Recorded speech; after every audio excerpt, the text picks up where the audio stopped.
All right, Mike, I have your quad finished up. It turned out beautiful. This is actually my first time using the race wire, the micro race wire that Taco RC sells. It's really thick. So I have this other one, and I'm not sure where it came from. I think it might have came from Kebab. Oh shit, I don't even know where it is. Let me see. See if I can find it.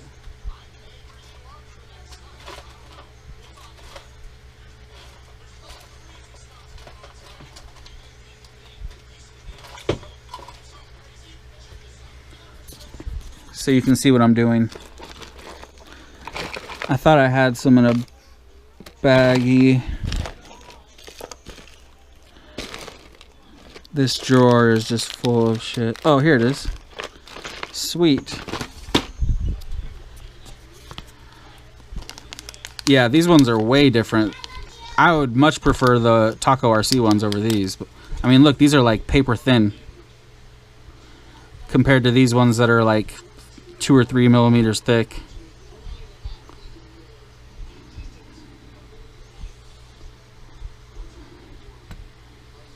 So yeah, but then again, I don't know how much of this PCB is copper, you know, so I guess it doesn't really matter how thick it is if you don't know how thick the copper is. Anyway, it seems to be working great. These 1102s don't pull a ton of power anyway. This thing has massive punch though. It's awesome. You're gonna love it so much. Okay, so you have the HM1102 9000 kV motors. They say 10,000, but they're 9,000. You have the Beta FPV 12 amp FC. It's the same as the GEPRC one, and it's working beautifully so far. You have the EOS 2 camera, a Unify Pro 32, and an XM receiver. The receiver in the VTX. Here's the receiver on this side right here, and the bind button is, see the yellow stuff that's holding the antenna down? Just to the right of that is the bind button. I'm clicking it right now. Okay, so very easy to access that. The button for the Unify Pro 32 is, see this black motor plug right here? Right on the other side of that. If you push down, you can see it in person too, but you probably can't see it on camera. I'm clicking it right now. Okay, so very easy to access that. I did unlock it, so it's unlocked, and it's set to 200 milliwatts right now, but you can go as high as 400 milliwatts. You can access the USB on the top here, no problem. This antenna looks like it's in the way, but it'll just push to the side very easily, just like that. Okay. This piece that holds the antenna on, I thought it was going to hit the props. It's super close to the props. I mean, look at that.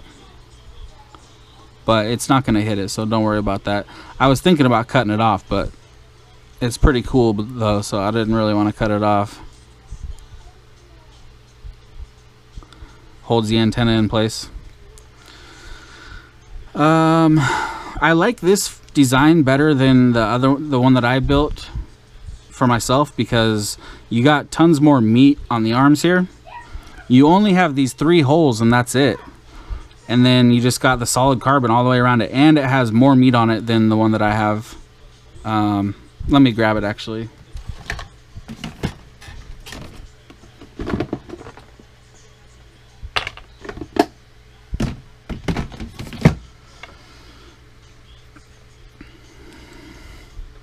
So you can see the difference. Mine has like hole almost all the way around.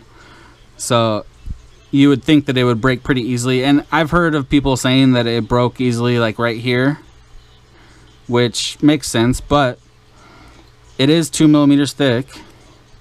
And what I'm thinking is the people that broke it right here, they probably tightened their screws down too tight. So if you use Loctite, you don't have to tighten them down tight. Just almost like hand tight, you know, is perfect with Loctite. So I'm thinking that might be why it broke that easily. But this is the V1 version, so I think the V2 version they actually made to only fit like a certain amount of motors, and then so there's less holes, just like yours is. It's meant to fit the HM1102s or 0803s, which makes it just way more durable.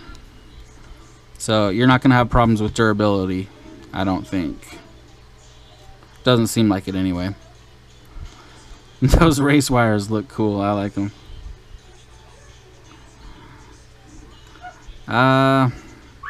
Yeah, that's pretty much it. You can tilt your angle, just loosen up those screws. I have it upside down, so I did the 180 degree for the gyro, and also did the resource or remapping of the motors. Since it's upside down, it went like motor 1, 2, 3, 4 instead of 1, 2, 3, 4. So I remapped the motors. I put a bunch of rubber bands so it'll hold the battery nice and tight, and I put a little foam pad down there.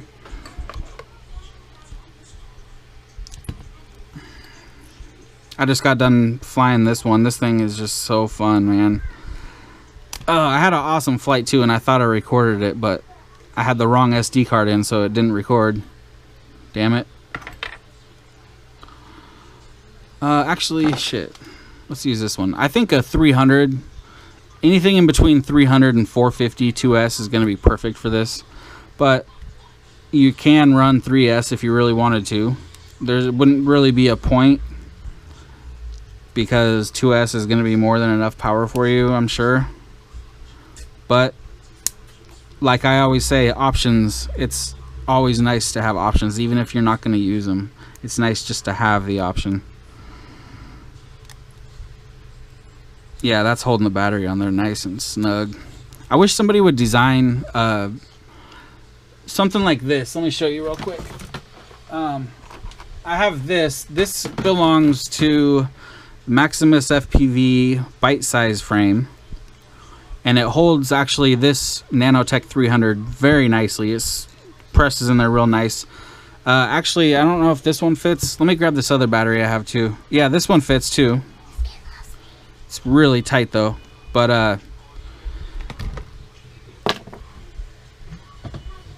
I got this other one. So Heli Nation has all these new batteries, the Talon batteries. This is a 452S.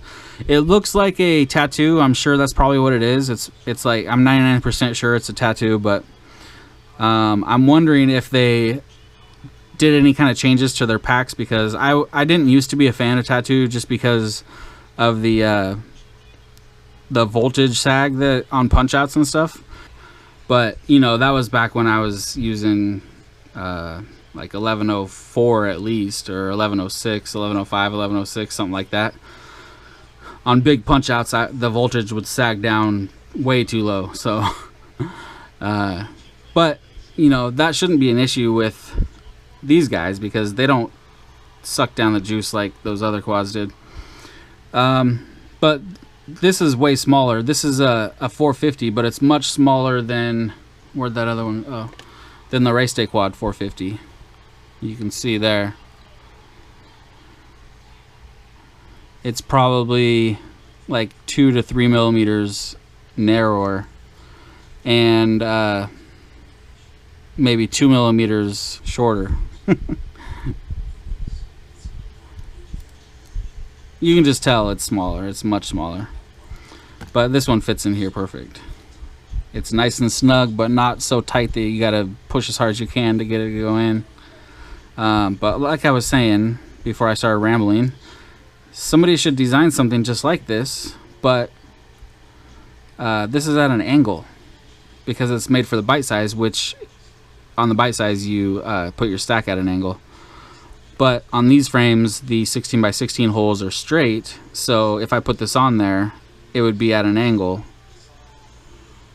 So the battery would be going across these two arms, which I don't know if that would fly good or not, but it'd be better if it was straight. So I wish somebody would design something like this. And I was thinking about it, you wouldn't be able to actually make it straight, because the holes would be like in here. I guess, actually, yeah, you could. The holes could be, it depends on where the holes would be at, but if they were inside here, you could just put a hole all the way through and then put a hole through this, and then you could put your screwdriver all the way through here to mount it. Or something. I mean, somebody a lot smarter than me could figure something out. Because these things are awesome. They're just, no doubt about it, no question. I would much rather have one of these than use rubber bands. Although rubber bands work just fine, this would be much better.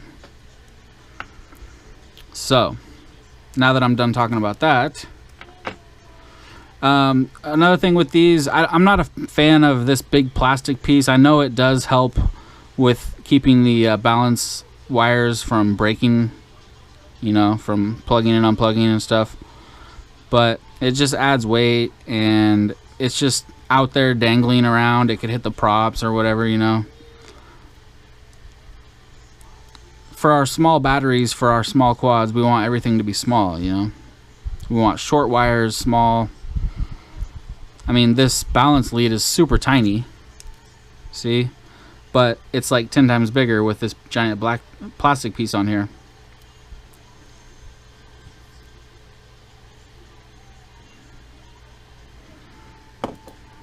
But other than that, I like that it's smaller. Somehow it's magically smaller than this one, but it's still 450.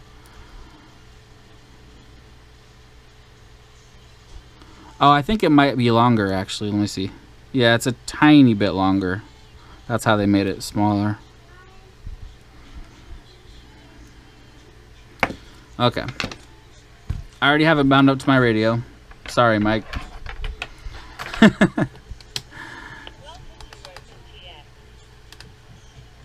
Let's see.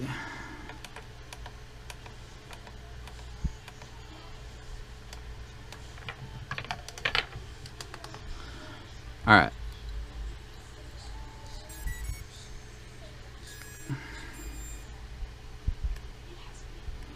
There's your video.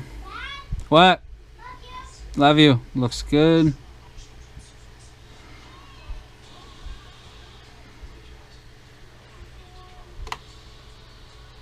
I had the I had turtle mode on, that's why it was doing those lines. Okay. So yeah, it looks awesome. Camera looks great. Look at that. Colors look amazing.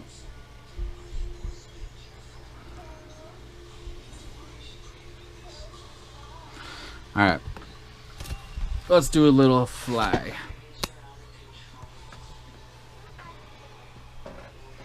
Here we go.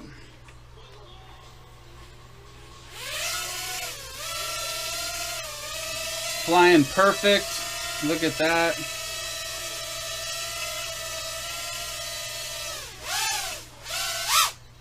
Tons of power.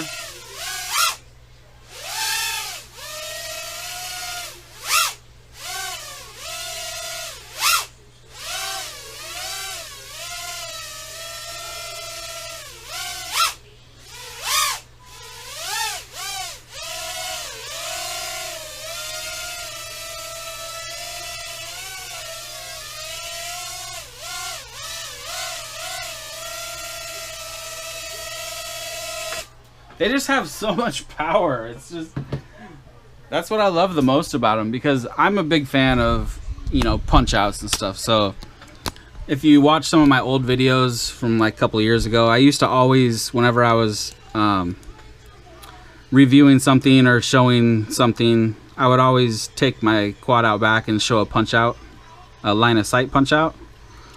I haven't done that for a long time. I used to do that all the time, and I thought that was part of the reason why a lot of people were watching my videos, is because they liked that I did that, and not a lot of other people do that on their videos.